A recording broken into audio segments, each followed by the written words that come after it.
Hello, everybody. Guess who's back? Like the Slim Shady, we're back again. I feel like it's been forever. And it was I only know. a week, but here we It are. felt like 2 weeks, I reckon.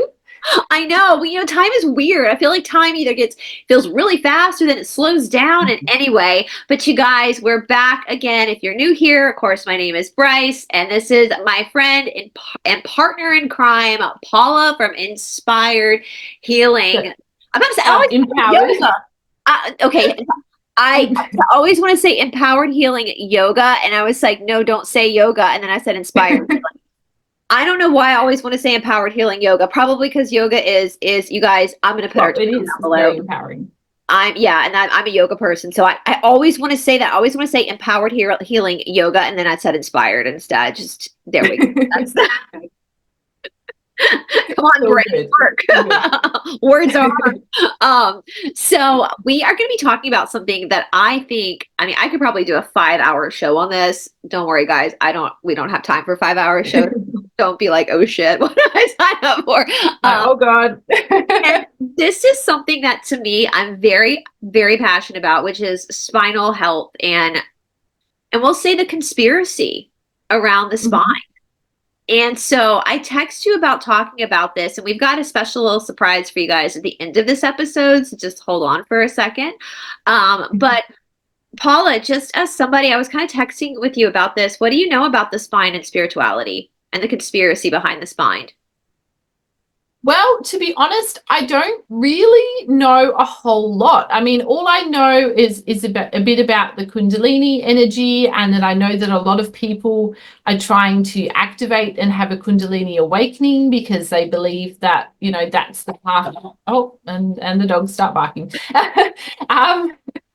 Because that's the way that a lot of people believe, that that's the way to enlightenment. And I've met different people that say that they've had a Kundalini awakening and things like that. I personally am a little bit intimidated by it. Sounds a little bit scary because some people, I've heard that people go a bit nutty from it, and then obviously from talking to you and learning from you that it's not really real. But yeah, that's kind of mainly what I've kind of known. So I'm very excited to learn more about this today. Well, I will say so. The spine is one of the most important mechanical. We'll say is an antenna, right, in your body. And yes, with Kundalini does travel up the spine. But what we know now is that having an actual Kundalini awakening is not possible in third density. But that doesn't mean that it's not coming and that we can't prepare the spine for other spiritual. And I think what people are misunderstanding is that the spiritual significance of the spine isn't just Kundalini. Like there's so many other facilitating factors with the spine that go beyond Kundalini.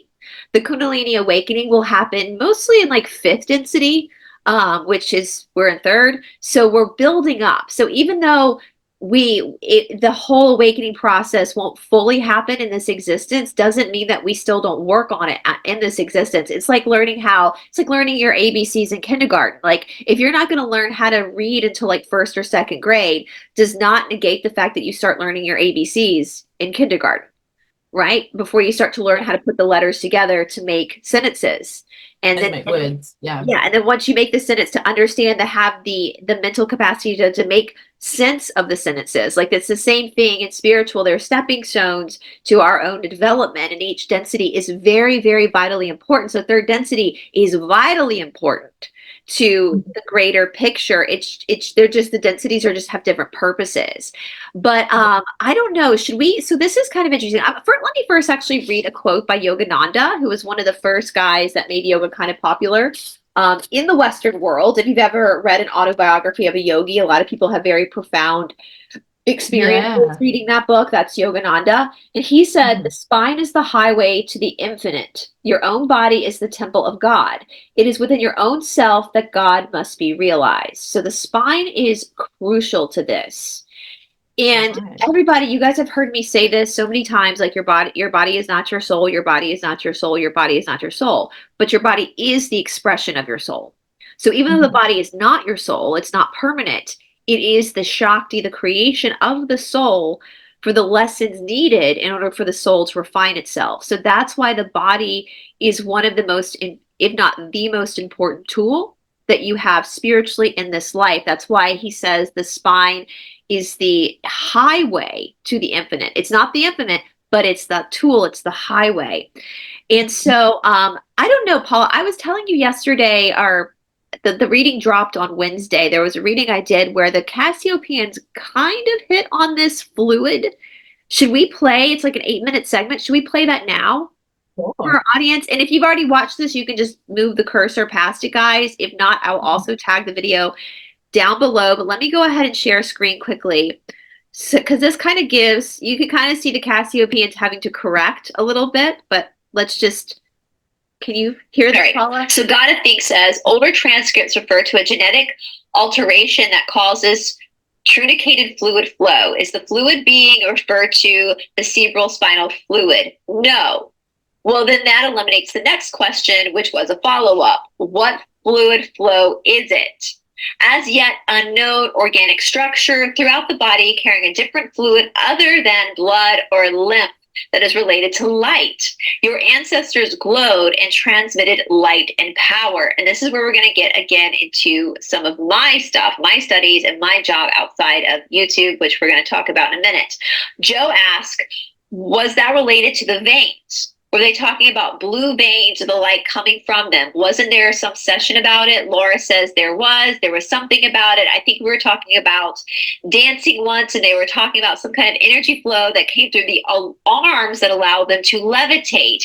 Yeah, that was the spearheaded martyrs and stuff like that. Is that why, or by the means by which some people throughout history have been able to levitate because they had some genetic quirk that allowed the system to become operational? Answer, yes. Laura, I mean, just like some people can transmit healing power and so forth, so there's a whole other different thing that's going on in the body that people are not aware of. Is that because that fluid is something other than what we think of as fluid? It's more like energy, yeah, or more like, answer, difficult to explain since you don't have the concept. So this is the key here. All right, let's keep going. We'll talk about this in a minute. It's based on an unknown structure. A structure throughout the body that carries fluid or something like that, like a fluid. Is it because it's not exactly like a fluid as we know it? Answer, yes. Laura, is it something more like, let's say, a fourth density fluid? Answer, yes. Laura, and the structure itself is fourth density when it exists in the body? Answer, yes. And we have the potential for this if the DNA were to be upregulated. Yes. Okay. So are you saying when they said you don't have the right concept, so then she goes back and thinks about it, and she says, so we have the potential if this DNA were to be upregulated? Yes. So what is that telling you? Why are you waiting for a med bed? It's already in you. It's already there. Why are you waiting for a light body when it's already there? It's already there. Why do you think levitation is common in India? Why do you think all these siddhis, as they're called in the Yoga Sutras, the glowing of the body, seeing the auras, that's common in places like India, where for centuries now, they've understood culturally that you have to work on yourself. All these people, and I know I'm preaching to the choir, but all these people sit around waiting for a med bed. That's so different than waiting for one of these, or waiting for a magic pill from the doctor to make you skinny. The med bed's the same. You're giving your power away. You're allowing somebody else, and that is service to self. In the Yoga Sutras, it says there is effort that has to be made. You have to meet God halfway. You have to put effort. This is a structure that moves in the veins with the blood and the lymph system. What makes your blood pump in a healthy way? This is a Jeopardy question. What is it? What activity makes your blood pump in a healthy way? Exercise. Exercise. I'm going to stop it right there. I think that's kind of, I love that. I love that I know, I love that too. I was actually listening to that in the car as I was driving just before we started to chat. I was like, oh my God, wow. Yeah, I love that. And I think, Paula, we've talked about this before. And I was telling you before we started filming, I'm going to try my best to keep this on YT. So we might not be able to use some words. If you are watching this on RUMBLE, excuse the fact that we're having to talk around words, but that thus is the world we live in. And we all know, especially on this channel, the dangers from these. How many people do we know who've got herniated discs and they claim to be awake, but yet they're running to their doctor, I'll say allegedly for entertainment purposes only, YT, for their doctor to like give them one of these, steroid one of these, Yep. or taking or having operations instead of actually treating the spine the way it needs to be treated when that happens. Like so many truthers who claim to be awake think that having a herniated disc is somehow a malfunction. You guys, I've said this before. And my boyfriend was funny. He was like, I think if people actually knew your history, your physical history, your health history, people wouldn't be so embarrassed about the comments they've made to you about there's no excuse.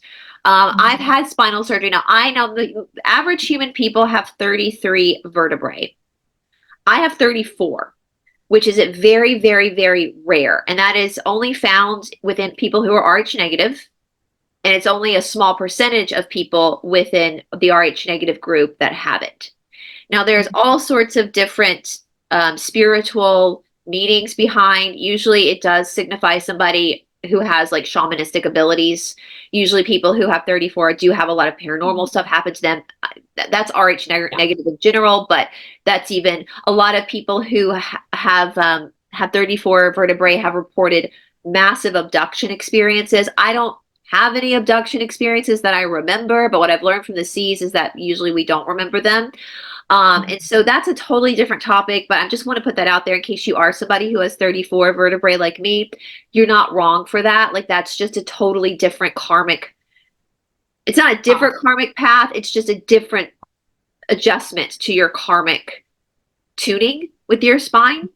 And for me, in my situation, I feel like the 34 vertebrae is what has really forced me to pay attention to my spine because my torso is not big enough to hold because it's basically like having an extra bone, right? Like, so when I was growing up, because my torso couldn't hold that all, I was having spinal problems as a child.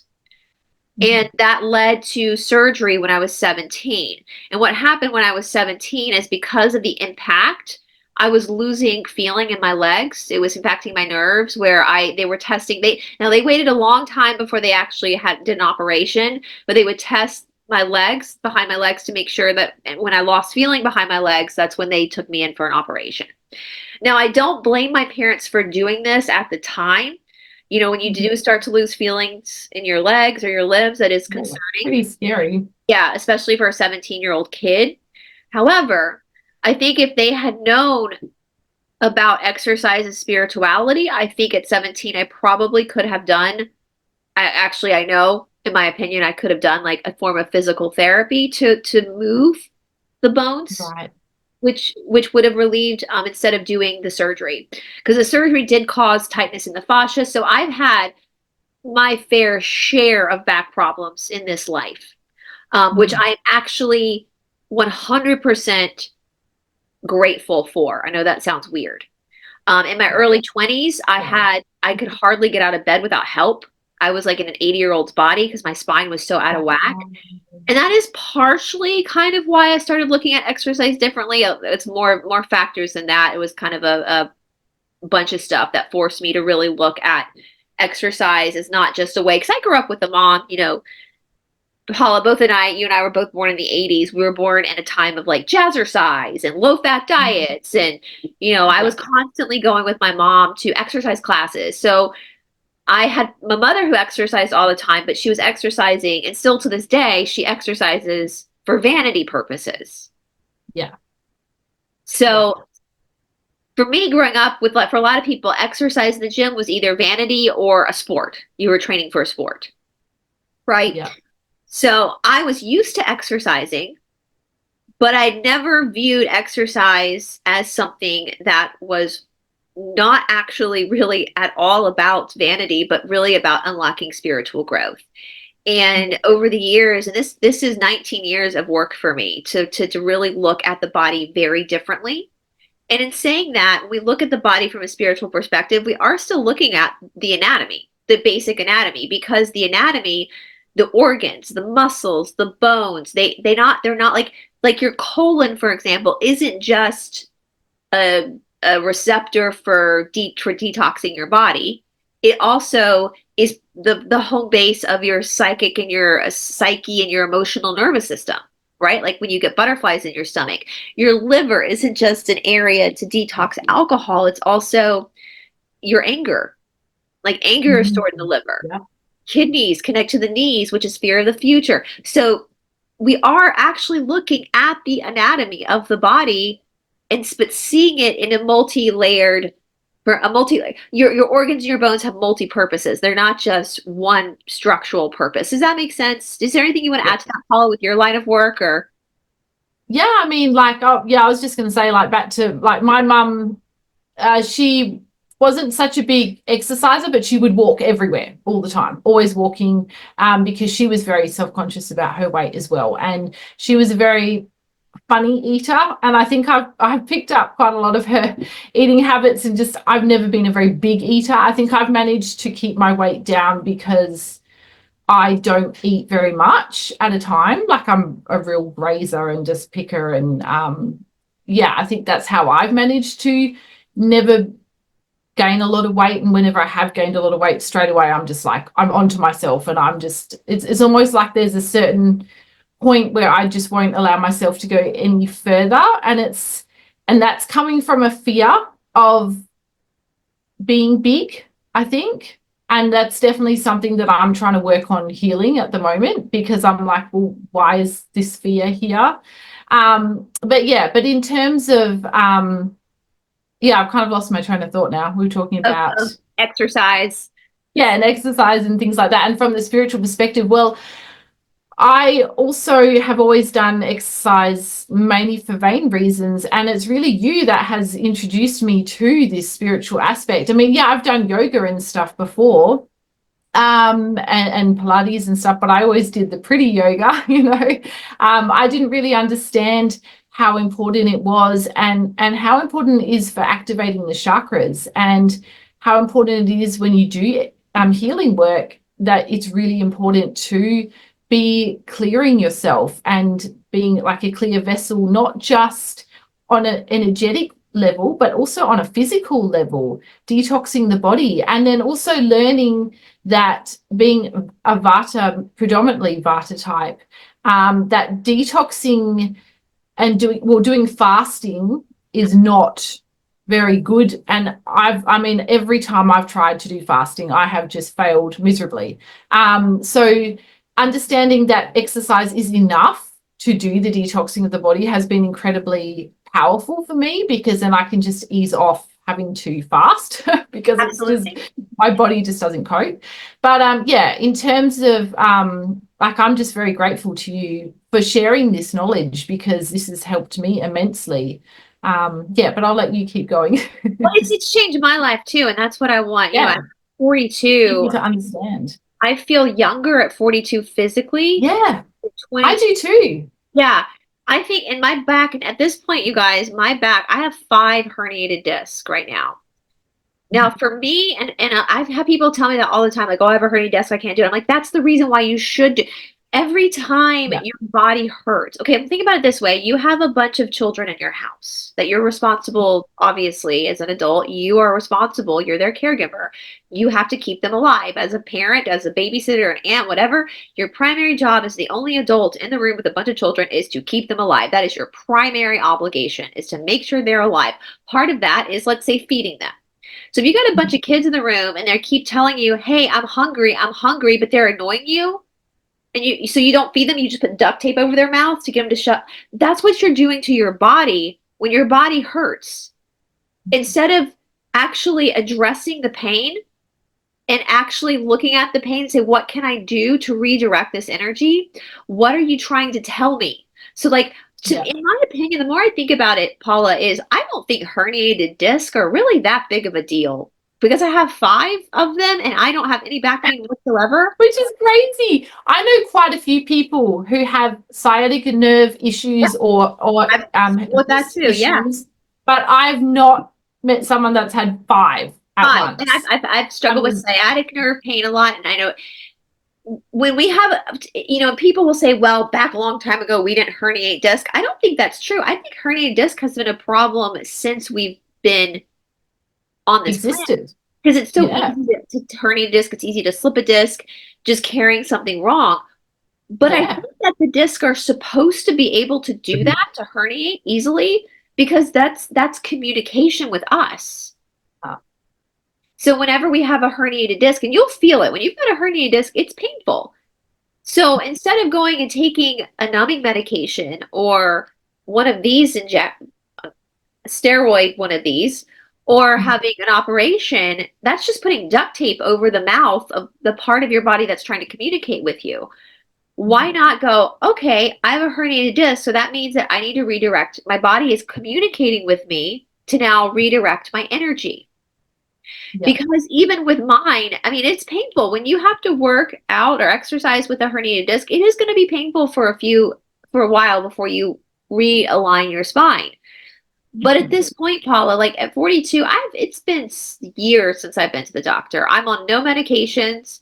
I would never go to the doctor at this point for me, I would never do for her. I would never do that with her because that's not helping the situation. That's only hurting it. And when we talk about this physically, we're also talking about this spiritually because again, I wrote some notes here. Your spine is your antenna into the quantum. Which is so fascinating. So we look at a lot of people refer to the spine as the tree of life. If you look Yes. at the spine with the nerves shooting off the spine, it's like we're rooted down at the base of the spine and then it comes up. Mm-hmm. So if we have an antenna, for the kids, they might not remember antennas on TVs and cars, but like if an antenna is bent, it's not going to pick up the signal. Yeah. So what do? You go and you fix the antenna so it can pick up the signal again. Mm-hmm. Having a herniated disc is no different. So when the Right. disc is herniated, your body, thank God we have a nervous system so that you're aware that there's a bend. There's an obstacle in the spine. And so we go, okay, so now we've got to try to straighten that out again. Yeah. So And I through see doing the right postures and the right and exercises. strengthening, and I see herniated disc as actually a huge blessing because it's a way for our body to sciatica pain. When the sciatica nerve is messed up, it's usually coming from the hips or the back, and that's really painful. I've dealt with that before myself, so has my boyfriend. But the minute we feel that pain, we're not rushing off to the doctor or making excuses. Actually, couple of days ago when we were driving back, he was driving and he moved his body. He goes, damn it. He goes, my sciatic is acting up. And he goes, I got to do, and the first thing he said is, I got to do some hip openers when we get home. Right. So, Because of all the sitting from the driving. Yeah. And so, yeah, I mean, I'm very lucky. I haven't really had any issues with my back, but what I have had issues with is my lower hip. So the kind of part where your leg joins to the hip. Yes, the ball socket. And it's like, it doesn't quite pop out. But what happens is if I sit cross-legged on the floor for too long, or if I sit down on a really low stool and my knee is up too high or something, when I stand up, I get back up. I can't actually stand. I can't put pressure on my leg because there's something going on there. And I put it down to when I was very little. So I was on the back of my sister's bike and she says, whatever you do, don't put your legs down. So I think I was like 3 or 4 at the time. So what do I do? Oh, I wonder what happens if I put my legs down. Well, I found out what happens. Your foot gets caught in the bike wheel. So yeah, trip to the hospital. That was fun. I had quite hurt my left ankle quite badly. But basically, and then I think like over the years, and I've had issues with my knee. So my knee clicks Like Yeah. if I, yeah, so and then also having the issues in the hip, and so that has been a little bit of concern for me over the years, because I was like, oh, I wonder if that's an area that I would get arthritis or something in.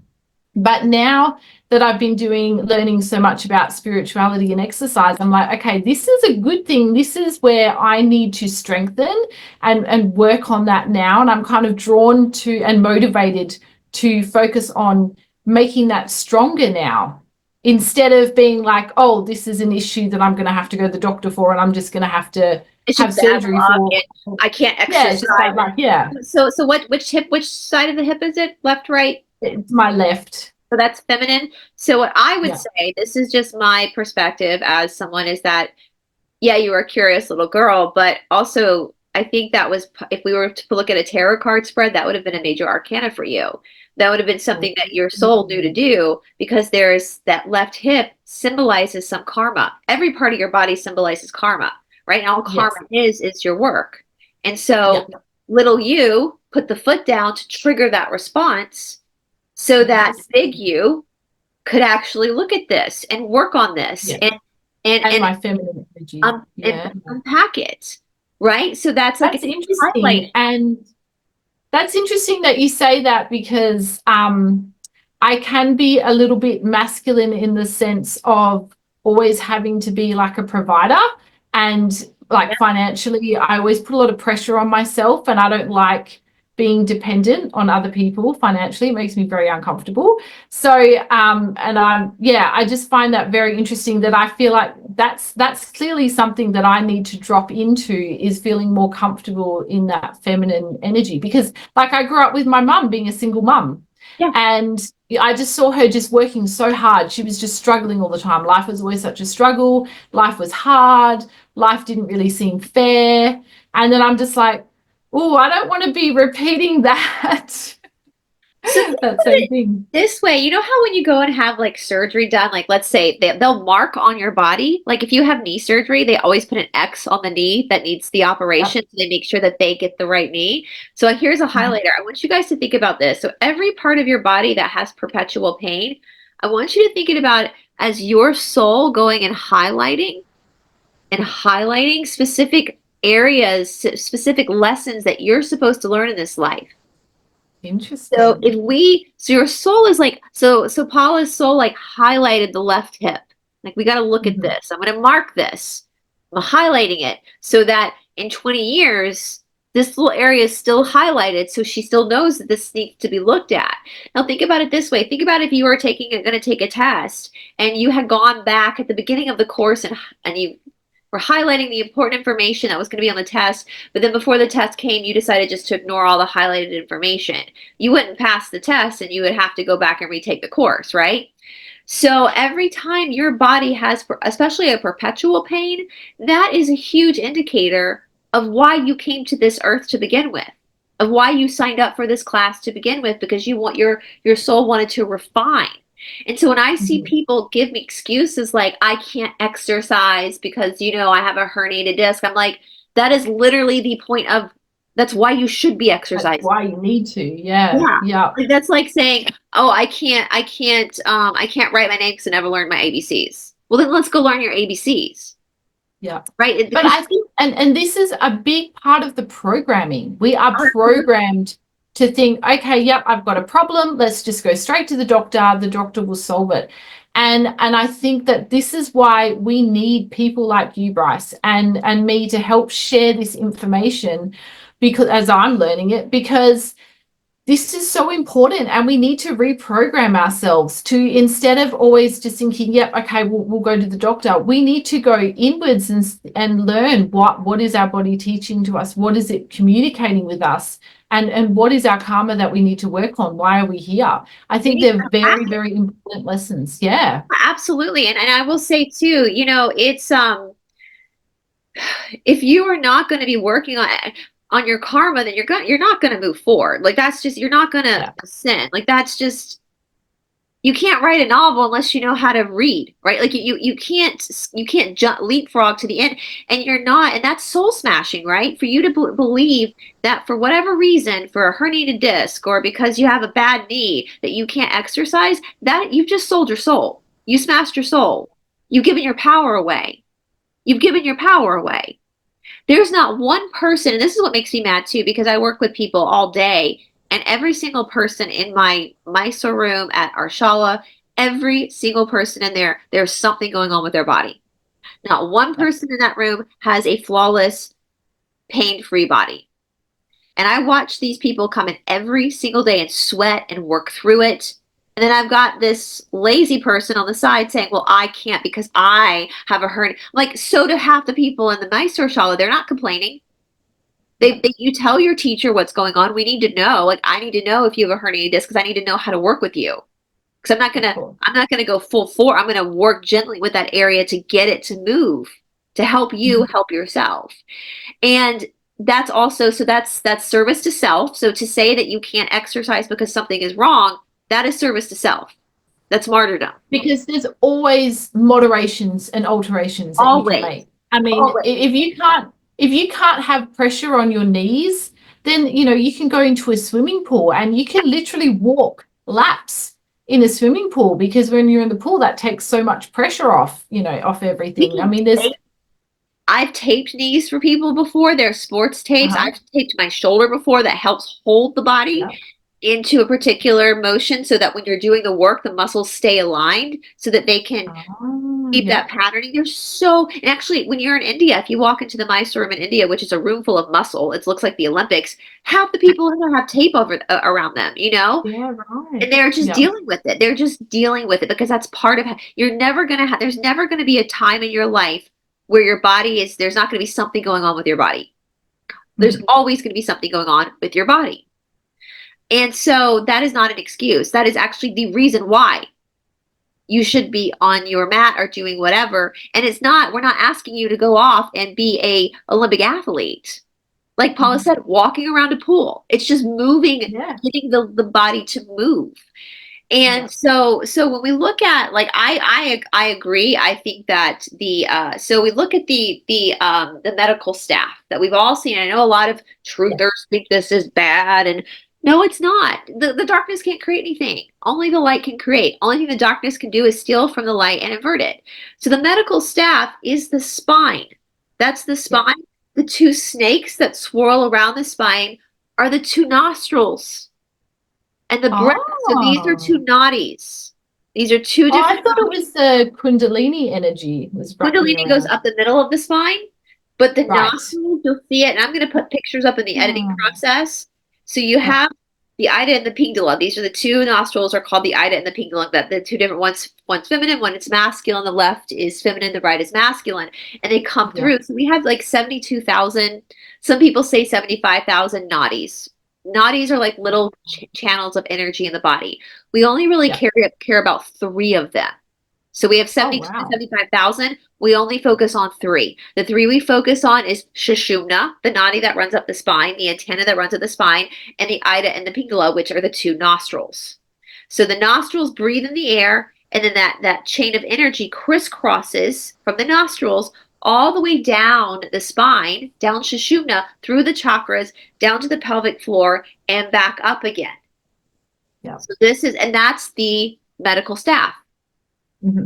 So when we look at our nostrils, like you look at alternate nostril breathing, during different times of the day, one nostril is going to be breathing clearer than the other. They're going to switch off throughout the day, depending on what time of day it is, what hour of the dosha it is, how that correlates to the different energy cycles in the body, because we are, one thing with Ayurveda, which we want to talk about in our next live call with I do with our students, is you can never be as pure as your environment. That's Ayurveda. We're in balance in the body. So if you live in a city, it's good to kind of eat greasy foods every now and again, because you never want to be purer than your actual environment that you're in, because the different channels have to connect with the environment, because that's what's moving through the body. And so we have alternate nostril breathing. If let's say your right nostril is really clogged and you can't get unclogged, there's different exercises you can do with bringing the fist into the opposite armpit. That's supposed to help unlodge, because the way the channel of energy works. So the body is amazing. The body is It's literally the incredible. Shakti of the soul. And so when we are looking at that medical staff, that's what we're looking at. This was a symbol that was used by the ancients to heal people because they understood, as we saw with the Cassiopeans, they knew that there was this sacred light, this sacred fluid. We call it an Yes. elixir. In yoga, it's an elixir that runs through the body that is unlocked through the DNA. And every time we clear the DNA, every time we move the body, every time we sweat, we're refining, not just the physical body, but what's held, the junk DNA that's held within it, right? That's why people glow. You see that when people start exercising. When people start exercising, Yeah. besides weight loss, what people notice about physically, you'll notice is all of a sudden their skin clears up, their eyes clear up, Yeah. right? That's because the body is releasing toxins, first of all, through sweat. So that's our health, the fascia. And that elixir is starting to move. So you Ah, literally see it, right? interesting. With people who exercise a lot. If you follow people on social media, I follow a lot of different accounts of like personal trainers and runners. They glow. They have a glow to their skin, and it's because they're constantly moving that Yeah. fluid. It's not just the blood. It's not just the oxygen, the fresh oxygen coming in. It's also this fluid that the Cassiopeans were talking about. Now, when my conspiracy comes in, Paula, I do believe that when they stole the staff, the medical, they turned it into the medical staff. They also, when the Rockefellers came in, I'm only going to say their name one time. When they came in, great there, we'll say their sorcery because that's what the PH word means, which we can't see. Yes. Shmarmacy, we'll say shmarmakia means sorcery. So they created Yes. sorcery in order to shut off the spiritual receptors within the body. So when we do these, or when we believe we can't exercise because we have a herniated disc, you know, God's like, I gave you a herniated disc so that you would actually work on your karma, not just sit there and get fat and lazy and use it as an excuse not to work on your karma. But the medical industry is trained now. I think they have good intentions, a lot of them, but they're trained to put you into a more sedentary existence, which is Yeah, not. which just defeats the purpose. Yeah. I mean, I was just thinking just now while you've been explaining all of that, and I feel like with these different health issues, and you're like saying if you do a little cross and everything, it's almost like it's a little clue that our soul has left for us to say, right, when you get to the other side, yeah, you're going to forget everything, you're going to have amnesia, but we're going to leave you little clues to guide you on your path, to help you where you need to work on what you chose to work on in this life. It's And so we need to go into where we have issues, you know, and that's with healing as well, with healing work, you know. Some people have issues with money. I feel like that's a big thing that my soul chose to work on. Relationships with people, relationship with family members, friends, work people, love relationships. There are so many different levels and so many different things that we have chosen to work on.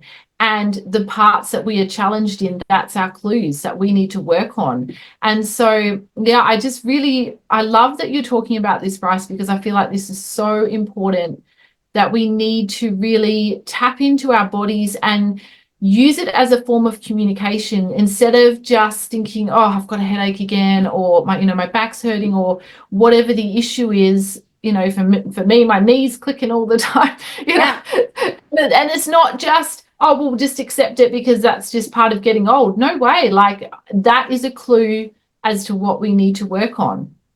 Yeah, and I will say too, so if you have like a money issue or betrayal issues, whatever it is, if we talked about this before, sometimes when you can't get the mind to change, you then start working on the body, because the body is what's holding the energy and the information.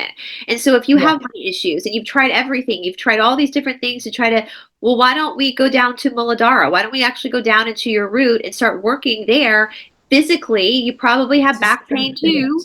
figure out where your body's hurting. There's going to be, if you have money issues, there's going to be some sort of connection in your body there where there's pain around that. So if we actually look at that and we strengthen that, and a lot of it is literally simply just strengthening it. Like I would say, Paula, if you were here and you were my student here, I would work so hard getting your hip strong. That would be a huge focus of me for mine. And that's kind of something that I want to talk about too with our little surprise for our audience right now, because I think a lot of times when we look at unlocking our body, I wrote here, unlock your spine, unlock your world. We think just about flexibility. Well, here's the thing, my friends, I don't want you to be flexible. Like flexibility scares the shit out of me. When I have students come into my shala who are hypermobile, I get nervous because that means that they are more likely to be injured than it is easier for me when I have a student that comes in that's really strong but tight. That's way better. I know they're going to be more solid. So when we look at things like spinal mobility or hip mobility, or we're looking for mobility, not flexibility. Flexibility, we don't want flexibility. What we want is mobility. Mobility is the combination of strength and flexibility. So what we're talking about is actually being able to control the body, to control the flow of energy. So, like at car dealerships when they have those balloons that do this, so that's like in my mind, that's like a flexible person that has no strength. Their energy is just going everywhere. There's no control. But when you are mobile, that means that you have that ability to move the body and move the energy where you're in control of it. And that is you holding your power.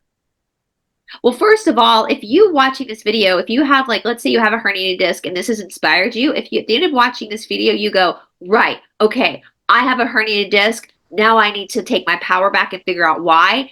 Then we've done our job, because that's a first step in you taking your power back. Now, the second step is you taking your power back is finding a good teacher or a personal trainer that knows about this stuff that's going to help you get the strength to be able to hold the mobility. So when I see people stretch sometimes, for example, I'm going to back up so you can kind of see. You can see my leg. So people, and I got to bend my knees so you guys can see. So if I see people stretching, their foot's kind of just like hanging there and they're just kind of grabbing, that's not doing anything. But when I see people stretch and they've got the foot flexed and they're connecting and they're flexed, that means that the energy is flowing, because with that flexed foot, we've got the calf muscle is engaged. Right. The muscles are engaged. That's moving the fluid through the joint of the knee into the leg. If the body's just if the foot's just hanging, look, there's no engagement in the calf right there. But when it's engaged, when it's flexed, we have nothing moves. Look, I'm hitting it, nothing's moving. Yeah. When it's not engaged, it moves. Engaged, nothing's moving. Right? So we want to get the muscles toned and refined so that they can actually pull the energy through the body. Right. So when we talk about spinal health, when we look at backbending is so important. Now, in Ashtanga yoga, we do drop back, stand up. We do so many back bends. For me in my practice, if I counted, I probably do between 150 to 200 back bends in one practice where I am now. Right? So that's a lot of back bending. But the way the Ashtanga, and that's for me, that's not for a beginner in Ashtanga. That's 19 years in for me in one practice. That's all sorts of different back bendings, drop back, stand up. There TikToks, a bunch of stuff that I, after 19 years, you would be doing too. But in the beginning, you're not going to be doing that many. But because we want to build, we were taking this in steps. We're building this in steps. We're building the foundation of the house. My mother is from the coast of South Carolina, and they're famous on the Atlantic coast, and because they get so many hurricanes, where they build houses on top of stilts, right? Mm-hmm. So you have these huge, beautiful houses on top of these stilts. And that's what I think about. We got to build those stilts. We got to make sure the foundation is really rooted before we start to move the spine like a snake. We're able to kind of move it. So what does that mean? Well, backbending really means open stomach, strong core. Right? We also have strong legs. When you push into a backbend, the legs have to hold, the hips have to hold the root of the spine. Yeah. We also have, now one thing too that happens, Paula, with people when they start backbending, especially if they've been sedentary, when you were a child, I want everybody to think back to when you were a little, like Scarlett's age. Happy birthday to Scarlett, by the way. When Oh, you were thank like you. 6 years old, right? Like your body, I mean, little Scarlett's body, I mean, little kids, they just move. Like they can Yeah. climb trees, they can get on top of bikes and hold their sister's waist and go. Like they're because their body is fresh. Even though they're Mhm. coming in with Yeah. karma, they haven't had a chance to really challenge that karma yet, so that's still kind of fresh. Well, on the Yeah. spine, you have these tiny little muscles that allow the spine to move. That's why Scarlett can climb a tree and like be a little monkey and she doesn't have back pain is because she has these little active muscles, right? Yeah. Now, what sadly happens, and this I think is done on purpose, like back hundreds of years ago when kids stayed active, this probably didn't happen as much. But when Yeah. we go to school and we learn to sit and we have to sit in a desk all day, and we only have like an assigned play time that's only 30 minutes or so, those little muscles, if you don't use it, you lose it. Those muscles go Right. to atrophy, right? So now all Mhm. of a sudden, this structural support, this antenna that we have, this quantum antenna, all of a sudden we don't have the structural support anymore to hold that Wow. antenna up. So then we start experiencing back pain. Then we go to the doctor and we get medication and we do, and instead of actually just building the foundation back again. So when Yeah. people start doing back bending, what tends to happen is you will have a sore back. Your back is going to be sore for a while when you start back bending. That's normal. Just like your biceps get sore, just like your quadriceps get sore. Yeah. It's because Any those little, muscle you start working. but people Yeah. panic, right? We've been taught to panic, Yes. panic. And it's like, no, you've got these little muscles that you're now this is the resurrection. We just Yeah. had Easter, right? You're resurrecting your spinal fluid. You're resurrecting these muscles. You're bringing them back to life. They didn't go anywhere. They just went to sleep. So you're bringing them Mhm. back to life, and it's going to be sore. There's going to be soreness, Yeah. but that eventually will fade. We also got to get that core strong. The front of the in yoga, the back is also considered the core too. But I know when I say core, people think about the stomach. Yeah. But we got to get The the stomach. stomach strong as well because when we're back bending, what are we doing? We're opening up the stomach. We're Yeah. opening up the chest. We're opening up Manipura. I was about to say I shit you not, but literally every time I work with my students on deep back bending, I always at the end of it I say, and when you're sitting on the toilet later today, going to the bathroom, you're welcome. You can think of me. Because that's what's going to release the colon, right? Is pulling of those organs is what's going to Wow. trigger the colon if you're constipated, Interesting. it's going to trigger that to release. If you want a flat stomach, if that's something that you really want, do back bends. When I'm Wow. consistently working, And that's good to know for Vatas because Vatas have a lot of constipation yep, issues, yep, which has been that's how fun I for know. my whole life. Yeah, that's my whole life. I have had fun with that. So Back bending, that's so good to know. stomach in, you're going to be, when I first started to really consistently practice second series, which is the intermediate series of Ashtanga, which is a ton of back bends. I remember actually being in the bathroom and looking at my stomach, and I've always been thin, but I was like, damn, like all of a sudden I had like a six pack, and it was because of all the back bending I was doing, right? Because the stomach, Wow. and especially when you're drop back standing up, when you're dropping back and standing up, the core is Yeah. so involved in that, right? It would It's so be, involved. and the strength involved to go back. Oh my goodness. Able to pull that, and so that's what you're building up to. You're building, so when we're looking at Wow. back bending and spinal health, we're looking at literally the whole body being a function of this one antenna. We see a lot of people in the truther communities talk about these obelisks, they need to come down. What are you talking about? If you're a truther who thinks the obelisk need to come down, then you are asleep. You have fallen for junk conspiracy. The obelisk is that was the equivalent of the Original. spine. Yeah. It was the And J. that's like an antenna, Yeah, isn't it's it? an antenna, just like your spine. Yeah. So if you're out there, I mean, how clever of the bad guys, like how clever of them to infiltrate the truther Mhm. community to get you to turn on yourself, to pull these Yeah. these antennas down when literally as above so below, that's you destroying your own body.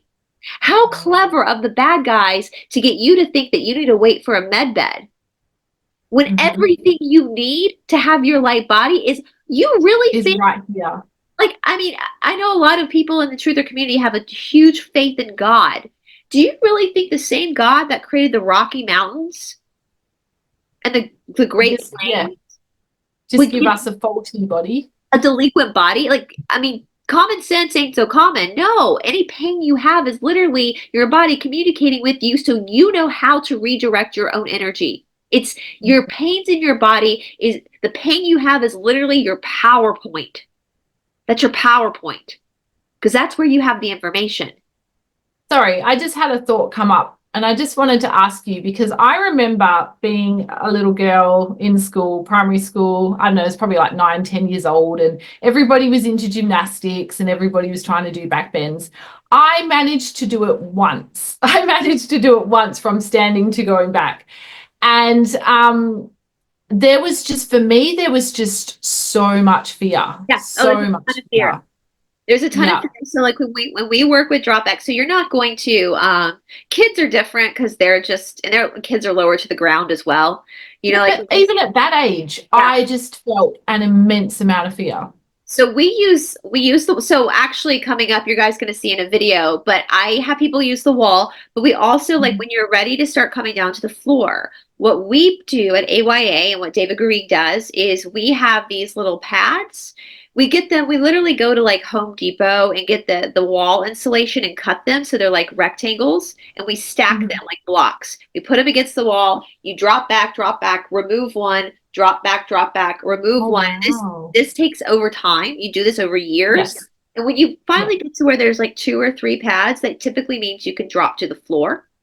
Once people start dropping to the floor, we take a bolster and we put it long ways so that their heads, because what typically happens the first time you drop as an adult is you panic and you bend your elbows and you can hit. So we have a bolster there. So when that happens, your head doesn't hit the floor because it's a panic. Now, in dropping back, once you get to we want to, you don't just want to drop back. We want to lengthen the psoas muscle and get the core as strong as we can so that you're controlled. We can get you to go back to the floor as controlled as possible because at some point you are going to have to bend your knees and just drop. And we want to get you as close to the floor as possible before that happens. So we don't want you like way up here dropping because then you just hurt yourself. So we work with these pads. We work with people with the pads. Now, with that being said, if you never drop to the floor, it doesn't matter. You're still working your stomach. You're still working your back. Yeah. And that's what's important. That's what's important. But yeah, so and obviously you'd want to be doing a lot of core strength in order to do that. Practices like the Ashtanga practice prepare you for that with the way the practice is set up. But what's most important too is the coming back up. So when you drop down to the floor, then you have to stand up again.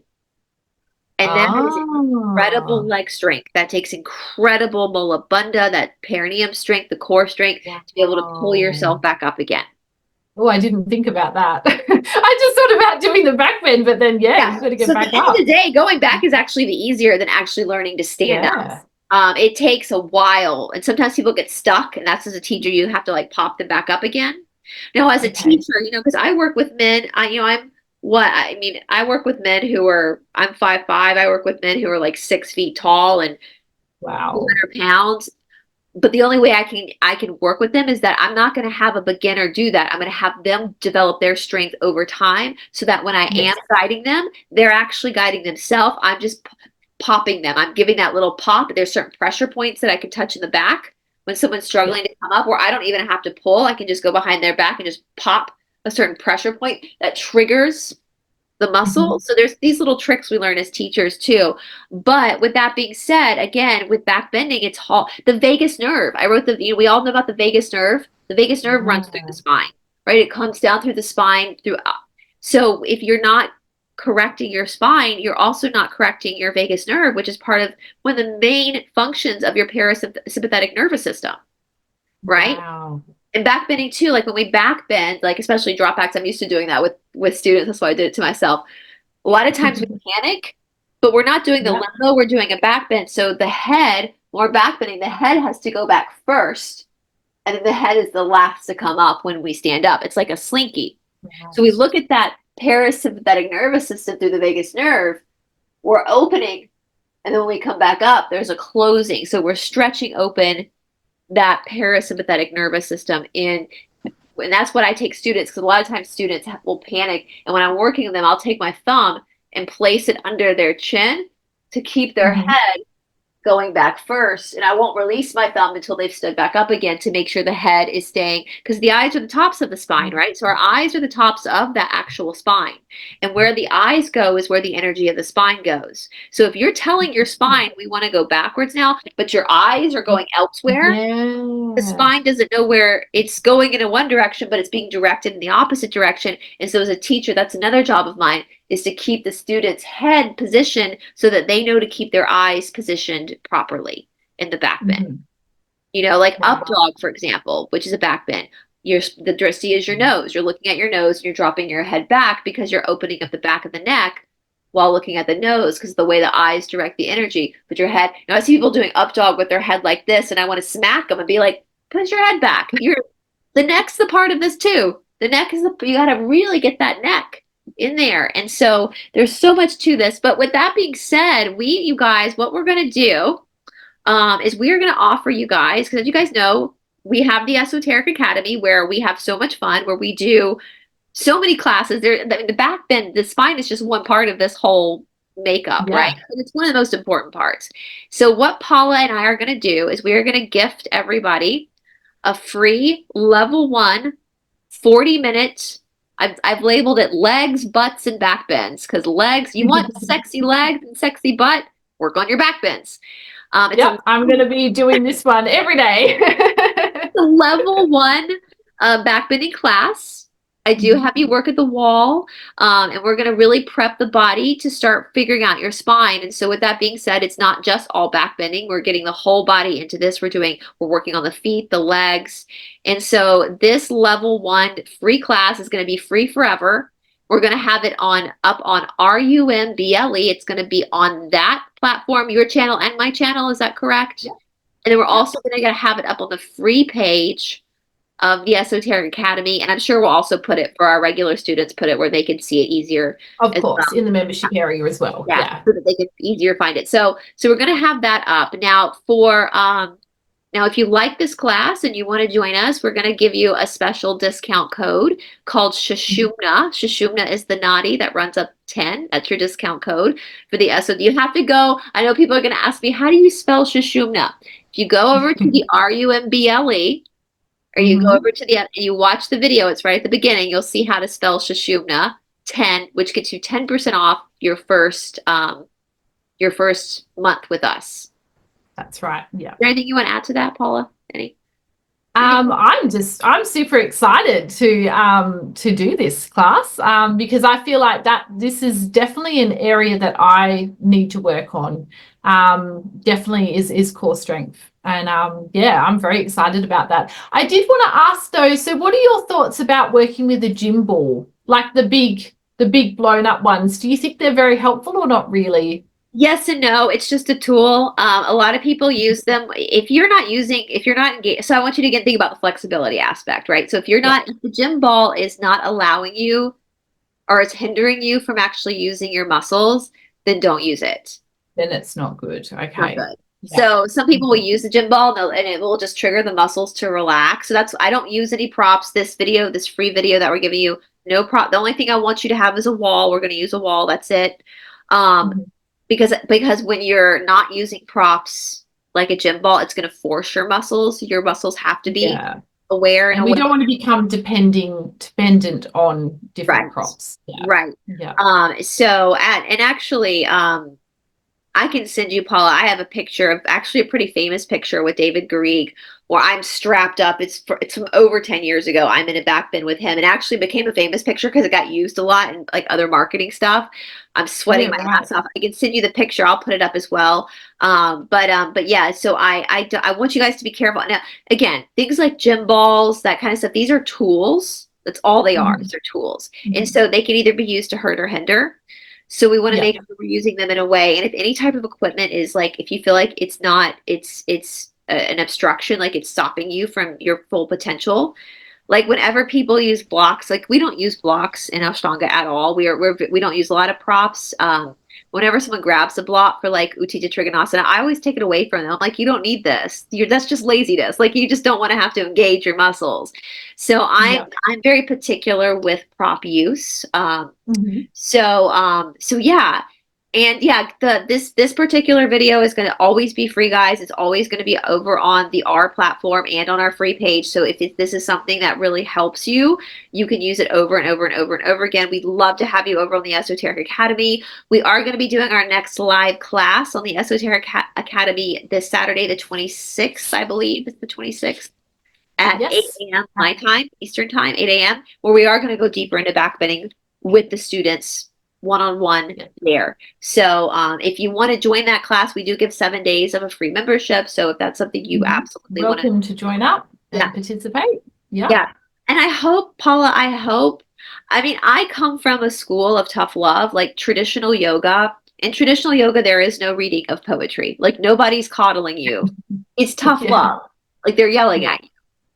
And that's the But I feel like that's important with some things. I feel like we do need the tough love. I feel like we need the pain. Like I know your back pain I can imagine it has been horrible to go through. I'm not minimizing that at all. But I feel like we all need those little triggers and pains in our lives, because that's what really motivates us to grow. And I just really feel like it's just really, really important to listen to what our body is trying to communicate with us, and to take the necessary steps. Educate yourself. Knowledge is power, like the Cassiopeia say. And it's not, don't have mistranslation with the body. The body is trying to tell you, because you have the power. You have the power to fix this. That's why the body is communicating with you. External things. Your body is not communicating with your doctor. Your body is not communicating with anybody outside of you. It's communicating with you because you have the power. And I also, too, I think we also, with this whole aging thing, I've been studying a lot about, being in my 40s now. There's so many people that are like, why do people think they're old in their 40s? 40s is still young. I know. It's still young. It's so crazy. We've been trained to think that once we get in a certain area that we're supposed to let the body go. No, I Mariela Cruz, who I just did a video with one of my colleagues, where she's going to come back. We're going to do a follow-up. She's close to 60. She's almost, she's in her late 50s. Wow. And look at her. Look at her. I mean, she looks like she's 35, and that's because she works her body. She works it and she works it and she works it. And she's coming from a spiritual perspective as well. And I just really hope, Paula, I hope, if anything, even if the person watching never joins us on the Esoteric Academy, I hope that through these videos, you realize that they're inspired. When you're inspired, and you go find a teacher, or you go start to research this yourself, and you realize that you have always, it's like the end of The Wizard of Oz, where she goes, "You've always had the power, my dear. You've always had it." And even if you just start off just walking 5 minutes down the street every day, that is incredible. That's all you need to do, is just getting the body moving. But you've been a huge inspiration to me, Brice, so thank you. I really appreciate it. I've had inspiring teachers myself, and I got to the point, Paula, I'm stubborn. So I got to the point where my body hurt so bad, where I basically was like, fuck this. I'm taking, and that's why pain is important, right? And Todd has said that pain is important because that's what's going to get you to change. Yes. If you believe you're supposed to be living on this planet pain-free, you're on the wrong planet. You're in the wrong course. Yeah. Like, pain is necessary. Suffering, that's part of the Four Noble Truths of Buddhism, that suffering exists. And it's because if we didn't suffer, we would never change. We would never. That's right. And so see your weaknesses as actually your strong points. That's where the power point is. And with this, again, I want to reiterate, if you're new to exercise, it's okay to sweat. We want you to sweat. You need to sweat, and you need to be uncomfortable. If you get uncomfortable in this video, good. That's the point. Yeah. It's not supposed to be comfortable. It's supposed to be uncomfortable. The biggest difference between a more experienced student and a beginner student is their ability to handle the discomfort. More experienced students are able to handle they expect it. They're calmer on their face when they face it, because they know that it's coming, and they know that's part of it. So I guess. And I love that you remind us of that in the videos too, because it's easy to forget when you're in the middle of it and you're just like, oh, I just want it to end now. But then you remind us, and I love that, because it's so important. It's so worthwhile. And then afterwards you just feel so good. Your body just feels so good. you see me sweating in all these videos. If somebody's sweating, then they're uncomfortable. If you're sweating, so anybody that's sweating on a video, they're, even if they don't look like, they're uncomfortable. There's a burning happening. And I will tell you guys, I shot that video at, I think I started filming at 2:45 a.m. Wow. Yeah. So if I can get, I mean, I've done this for years now. I shot that video, and then I did another practice, my own practice, and then I taught a class. So, Wow. and I'm 42. So if I can do that after 19 years, if I am physically, and then I was telling Paula, I went to watch a friend defend his dissertation for his thesis for his PhD, and I got an Uber there, but we decided to walk back, and it was like a 7-mile walk, which is over 10K. So that was all in one day for me. So if I could be at that level of being able to do that at 42 with 5 herniated discs, that's incredible. if I can do it, anybody can do that. I think that's what makes me so frustrated, Paula, because I just want to shake people and be like, why are you giving your power away? Why? Mm-hmm. Why? Yeah. Because there's no excuse you could give me. I will say this one story, I think before we sign off. There was a girl who practiced Ashtanga like me, and she got into a terrible accident. I can't remember what happened to her, but she was in like a full body cast in the hospital, so she literally couldn't move her body. Wow. And there was an article written about this girl years ago, because every morning she would wake up at the time that she would typically wake up to go practice, and she would lay in her bed and she would mentally breathe through her practice, like see herself doing her full, and actually inhale, ekam, inhale, arms up, dway, exhale. And she would see herself, and she would breathe through the practice while laying there. She intentionally did that. Her recovery, there was an article written because she recovered so quickly from this accident. And that was what she did. So even for people who are in a fucking wheelchair who can't move, yes, you can still engage. Yes. I mean, a lot of athletes do this. They will spend, there's been studies done where they will spend just as much time sitting in the chair, visualizing doing the exercise and the training as doing the physical training.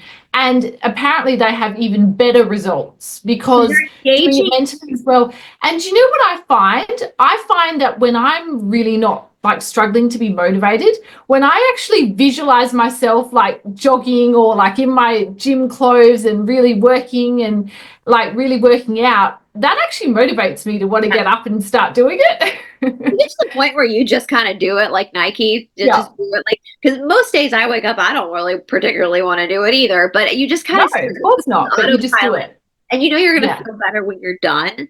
Especially days that I travel, when we travel early, I'll get up even extra early because I know I'm going to have so much better travel if I've done my practice before I get in the car or the airplane. And so that's important to me. Do something your future self will thank you for. And so yeah, and it's it's not forever. This too shall pass. Like when you're in that heightened pain of exercise, it's not going to last. The real intense parts in yoga at least last 5 breaths. That's 30 seconds. Not even, so it's like, as one of my friends in Ashtanga used to say, hit it and quit it. There's one thing we can learn from the frat boys: hit it and quit it. Like that possibility of doing it, just do it. Just hit it and quit it. Like once, stop thinking about it and just do it. And it's done. Just do it. And yeah, so it's have you ever walked by a gym and you see people practicing or working out and it starts to motivate you? That person is contagious. Absolutely. It's contagious. And so and there's a reason why you're drawn to it. It's because your energy wants to be unlocked. Your body wants that. It's urging you to do that. And so it's in our human nature. Yeah. Our human nature is meant to do this. Yeah. And I don't care how old you are. I don't care. You can turn this ship around. If you're still breathing, you can turn this ship around. Absolutely, you can take your path. If you're still alive, you're not dead. I say all the time, dead men can't sweat. Like this uncomfortableness is actually you being alive. And we spend so much time trying not to die that we forget to actually be alive and be in our body and be in the here now moment. And so I just think there's not been any situation in my 42 years in my career where I've ever seen somebody come into a practice and not have their life changed and not have something spectacular happen to them in their work and their effort. The Yoga Sutras say that you have to put effort into this. There has to be effort made. And 19 years of doing this and of being in this industry, of the thousands and thousands of bodies that I've seen, not one person has looked worse from doing this work. Oh, absolutely. Yeah. Benefited everyone. And so yeah. So if you have any questions, guys, ask us in the comment section. We'd love to have Yeah. you. Shashumna 10 is your discount code if you want 10% off your first month with us. And to watch the free, or to do the free video, follow the link over to RUMBLE or to the Esoteric Academy. And Yep. and yeah. Is there anything else? And Paula's links will be also in the description box on my channel as well. So is there anything else you Yeah. want to say, Paula, before we? No, I'm just super excited. And yeah, we'd love to hear from you all in the comments and let us know what you think. And please share it. Please share it with anybody who wants this information, wants to learn about how important this is. So important. So, And I will say too, one last thing before we sign off. If you have back issues and you need some guidance, you can ask me in the comment section. I'll try to help you as best I can. Obviously, it's best that you find a teacher in your area if it's acute, if there's an acute trauma there, but I can also help you across the internet waves as best I can. If that's if you feel overwhelmed by any back pain, just let me know and I'll be more than happy to try to help you as best I can from being apart. So yeah. So, all right, you guys. Well, enjoy the class. Follow the links below for the free class, and we will see you we'll see our Esoteric Academy students on Saturday. We'll be sending the links out. If you can't make that class Saturday, we always re-upload it later. We're going to be going deeper into backbending in that class. So anyway, all right. Well, we'll talk to you. Bye, everybody. Bye.